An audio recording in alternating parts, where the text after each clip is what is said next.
ये जो हिंदुत्व, ये जो छोटे बड़े की बात करते हैं, जो जातियों की बात करते हैं, खत्म हो जाए मसला। अगर ये मसला खत्म हो जाएगा तो बहुत दिन नहीं रहेगा जब हम सोने की चिड़िया कहलाने लगेंगे, विश्व गुरु हम फिर से बन जाएंगे। और सबसे बड़ी बात कि हम लोकतंत्र में फिर से एक बड़े मुकाम में पहुंचेंगे और विकसित भारत की ओर पे हम देखेंगे अपने आप। तो जनता जनता भी आपको दिखा देती है कि यहाँ पर जनता के हाथों में ही असली पावर है। तो जनता ने यहाँ पर दिखा दिया कि उनके हाथों में यहाँ कितनी ताकत है कि वोट नहीं देने जाएंगे तो यहाँ पर आपकी सत्ता पे भी नुकसान हो सकता है, क्योंकि हम तो आपको वोट देंगे लेकिन उसके बाद अगर ऐसे तख्ता पलट होंगे तो आखिर क्या कीमत यहाँ पर वोटों की रह जाएगी। और अगर देखा जाए आंकड़ों को तो करीबन 3 बजे तक 60% के आसपास जो है मतदान हो गया। तो यानी कि मान के चलिए आप कि अगर 5 बजे तक मतदान होता है तो ये लगभग जो आंकड़ा है वो 70-75 के आसपास चला जाएगा। सुबह में अपने सहयोगी ऋतिक से भी बात कर रहा था, उनसे भी मैंने यही कहा था कि लगता तो ऐसा ही है कि अगर 70-75 अगर मतदान हो जाता है परसेंट तो एक अच्छा इसको परसेंटेज कहा जाता है। उन्होंने ये कहा था कि आखिर 100% क्यों नहीं होता है, तो इसके बहुत सारे कारण हैं, लेकिन सबसे महत्वपूर्ण बात यह है कि लोग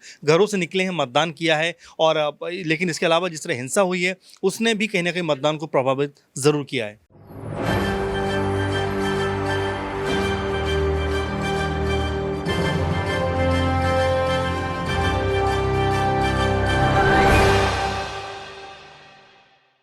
नमस्कार, एसपीएन 9 न्यूज आप देख रहे हैं, आपके साथ मैं हूं अक्षय अग्रवाल।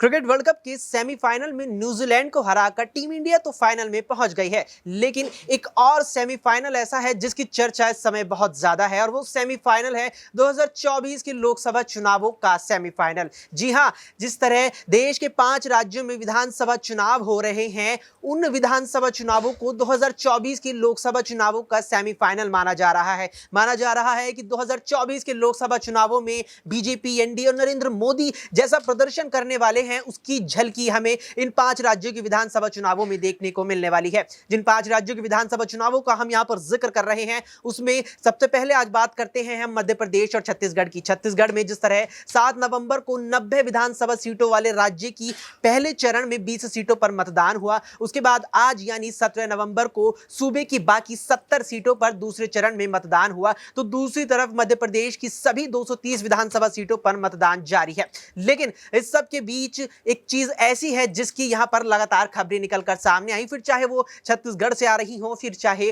वो यहां मध्य प्रदेश से आई हो। खबरें आई हिंसा की, खबरें आई यहां पर बवाल की, जो यहां पर मतदान केंद्रों पर लगातार यहां पर जानकारियां निकलकर सामने आई कि यहां पर जिस तरह से प्रत्याशी तमाम राजनीतिक दलों के आमने सामने थे, तो उन प्रत्याशियों के बीच जो झड़प देखने को मिली, प्रत्याशियों के समर्थकों के बीच जो झड़प देखने को मिली, उसने कई जगह तो हिंसक रूप भी अख्तियार कर लिया। ऐसे ही इसी पूरे मुद्दे को लेकर कई सवाल हैं जो अब उठ रहे हैं और उन्हीं सवालों को हम न्यूज रूम में मौजूद अपने ही साथियों से जानेंगे। यहाँ पर अमन जी हमारे साथ हैं, अमन जी से जानते हैं कि अमन जी, जैसे मध्य प्रदेश में करीब सभी सीटों पर आज मतदान हुआ, तो उसमें बड़ा चेहरा है बीजेपी की ओर से केंद्रीय मंत्री नरेंद्र सिंह तोमर और वे दिमनी विधानसभा से प्रत्याशी हैं। वहां से भी खबरें सामने आई कि गुटों में जो 2 गुटों में जो है हिंसक झड़प देखने को हमें मिली। तो क्या वजह इसकी पीछे लगती है कि लगातार इस तरह की खबरें सामने आ रही हैं? देखिए, बिल्कुल सत्ता पक्ष के लोग जो थे उनके बारे में ये कहा गया, खासकर विपक्षी दलों के द्वारा, कि जो सत्ता में बैठे हुए लोग थे उनको ये हजम नहीं हो रहा है कि उनकी सत्ता जा रही है, इसीलिए वो हिंसा पे उतर आए हैं। और इस तरह के जो आरोप हैं वो कह सकते हैं कांग्रेस पार्टी और तमाम दलों की तरफ से बीजेपी के ऊपर लगाए गए कि वो सत्ता खोने के डर से इस तरह की हरकतों को करते हुए नजर आ रहे हैं। क्योंकि हिंसा कई जगह देखने को मिली, चाहे दिमनी की बात करें, मुरैना की बात करें, और भी कई जगहों से इस तरह की हिंसा की खबरें लगातार दिन भर आती रहीं। 1-2 जगह फायरिंग भी हुई है, एक हत्या भी इसमें सामने आई है। तो कुल मिलाकर जो कह सकते हैं हिंसा का दौर था वो इस चुनाव में देखने को मिला। हालांकि चुनाव आयोग ने कहा है कि बहुत शांतिपूर्ण ढंग से लगभग ये मतदान हो रहा है और हुआ है। और अगर देखा जाए आंकड़ों को तो करीबन 3 बजे तक 60% के आसपास जो है मतदान हो गया। तो यानी कि मान के चलिए आप कि अगर 5 बजे तक मतदान होता है तो ये लगभग जो आंकड़ा है वो 70-75 के आसपास चला जाएगा। सुबह में अपने सहयोगी ऋतिक से भी बात कर रहा था, उनसे भी मैंने यही कहा था कि लगता तो ऐसा ही है कि अगर 70-75 अगर मतदान हो जाता है परसेंट तो एक अच्छा इसको परसेंटेज कहा जाता है। उन्होंने ये कहा था कि आखिर 100% क्यों नहीं होता है, तो इसके बहुत सारे कारण हैं, लेकिन सबसे महत्वपूर्ण बात यह है कि लोग घरों से निकले हैं, मतदान किया है। और लेकिन इसके अलावा जिस तरह हिंसा हुई है उसने भी कहीं ना कहीं मतदान को प्रभावित ज़रूर किया है। यहाँ पर आपने जिक्र किया मतदान की संख्या का और यहाँ पर आपने इस बात का भी जिक्र किया कि 100% मतदान जो है वो क्यों नहीं, तो इस पर आपको क्या लगता है कि क्या वजह रहती है कि जो मतदान का प्रतिशत है वो औसतन 70 ही देखने को मिलता है, 65 से 75 के बीच जो है ये झूला एक तरह से लटका रहता है, तो क्यों ये ऊपर नहीं बढ़ता? देखिए कई कई सारे कारण हैं। अवेयरनेस के कारण इसलिए हो सकता है। बहुत सारे लोगों के पास डॉक्यूमेंट पूरे नहीं होते हैं, उसकी भी एक बात हो सकती है। कुछ लोगों को वापस लौटा दिया जाता है। आज भी कई जगह ऐसी खबरें हैं कि मतदान करने के लोग आए उनको वापस लौटा दिया गया। तो ऐसे तमाम सारे आंकड़े सामने आते रहते हैं, लेकिन फिर भी लोग घरों से बाहर निकलते हैं, मतदान करते हैं और 70-75 के आसपास का अगर आंकड़ा है तो इसको अच्छा आंकड़ा लगभग माना जाता है। कुल मिलाकर एक लोकतांत्रिक प्रक्रिया में ये सबसे बड़ी एक ख़ास बात है कि एक आम आदमी को भी वोट डालने का हक है, एक अमीर आदमी को भी वोट डालने का हक है और सबका वोट समान है। तो ऐसे में लोगों को वाकई अपने मत का जो अहमियत है वो समझना चाहिए और घरों से बाहर निकलना चाहिए, मत का प्रयोग करना चाहिए। और ऐसे में जिस तरह दोनों राज्यों में आज चुनाव है, मध्य प्रदेश में भी है, छत्तीसगढ़ में भी है और दोनों राज्यों में लगभग जो है कह सकते हैं कि मत प्रतिशत है वो अच्छा रहने का अनुमान है। 60 से 70 और 70 से 75 के आसपास का जो अभी अनुमानित आंकड़ा है वो शायद इतना रह सकता है।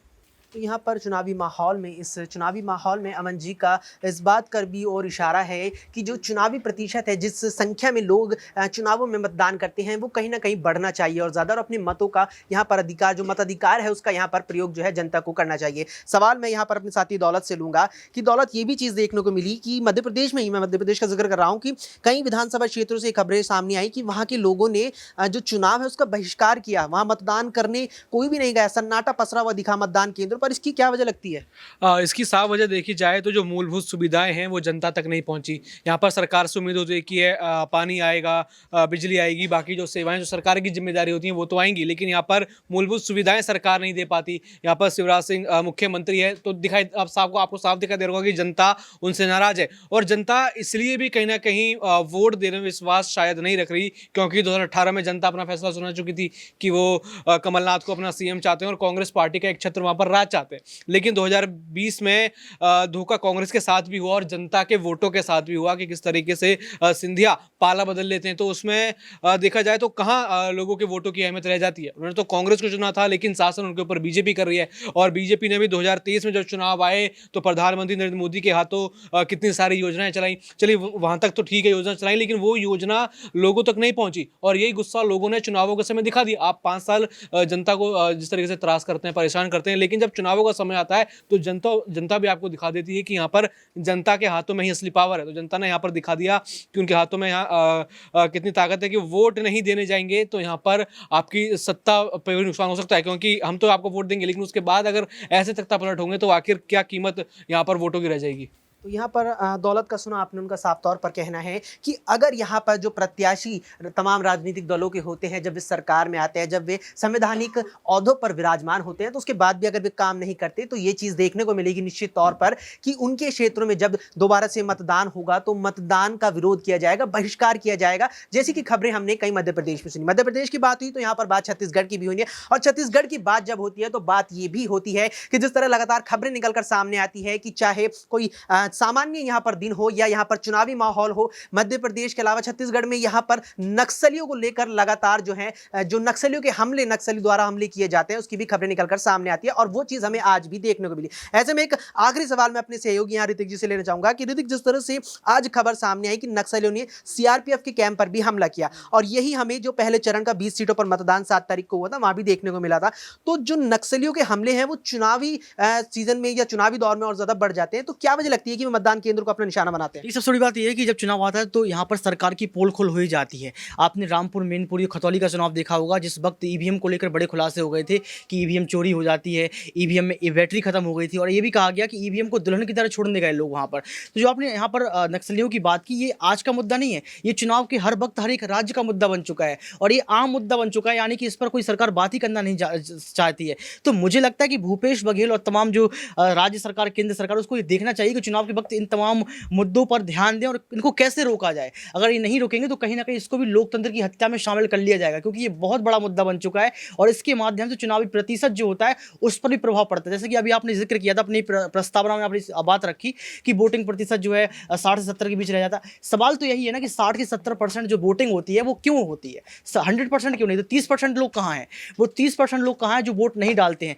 तो सवाल यहाँ पर ये उठता है कि क्या आधार कार्ड उनके नहीं बने, क्या ID कार्ड उनकी नहीं बनी, वोटर ID कार्ड उनकी नहीं हुई, कि या फिर वो इस देश के हिस्सा ही नहीं है। वो हैं कौन लोग जो 30 लोग वोट नहीं डालते हैं? 100% अगर वोटिंग होगी तो कहीं ना कहीं ये जो मसला चलता है चुनाव के बीच कि 50-50% मामला चल रहा है, तो उसमें भी अंतर आएगा कि किसका 60% वोटिंग होगा, किसको 40% वोटिंग होगी। और आप देखिए कि अब जो वोट है वो कहीं ना कहीं जातियों में बढ़ चुका है। यानी कि हम लोग देखें तो यादव वोट बैंक किसकी तरफ जाएगा, हिंदुत्व को जो है आगे रख दिया जाएगा, कुर्मी वोट बैंक किसकी तरफ जाएगा, ठाकुर वोट बैंक किस तरफ जाएगा। इस तरीके से पता चलता है कि भारत देश जो 21वीं सदी में पहुंच चुका है, आज भी कहीं ना कहीं जातियों के बीच राजनीति चल रही है। तो आप ये समझिए कि आज सिर्फ कुर्सी और की लालच में सिर्फ विशुद्ध राजनीति को देखा जा रहा है, लोकतांत्रिक मूल्यों का लगातार हनन किया जा रहा है। और मुझे यहाँ पर लगता है कि सबसे पहले चुनाव आयोग को एक्टिव होना पड़ेगा, चुनाव आयोग को सक्रिय होकर ये बताना पड़ेगा कि 30% वोटिंग क्यों नहीं होती, और अगर इस तरीके का माहौल बनता है चुनाव के वक्त, चाहे वो ईवीएम का मुद्दा हो, चाहे नक्सलियों का मुद्दा हो, वो क्यों बनता है, क्योंकि इसकी जवाबदेही यहाँ पर मुझे लगता है सबसे पहले चुनाव आयोग को करना चाहिए। एक आखिरी छोटा सा सवाल मैं आपसे लेना चाहूंगा कि आपने यहाँ पर जिक्र किया जाति आधारित राजनीति का।